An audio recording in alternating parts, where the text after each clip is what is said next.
بسم اللہ الرحمن الرحیم۔ آسمان کے دروازے کھول دینے والا عمل ہے یہ۔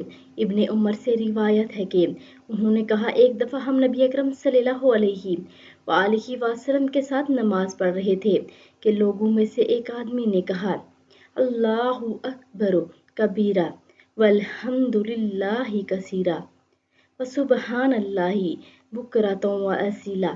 اللہ سب سے بڑا ہے اور تمام تعریفیں اللہ کے لیے ہیں، بہت زیادہ، اور تسبیح اللہ کے لیے ہے صبح و شام۔ نبی کریم صلی اللہ علیہ وآلہ وسلم نے پوچھا، فلاں فلاں کلمہ کہنے والا کون ہے؟ لوگوں میں سے ایک آدمی نے کہا، اللہ کے رسول میں ہوں۔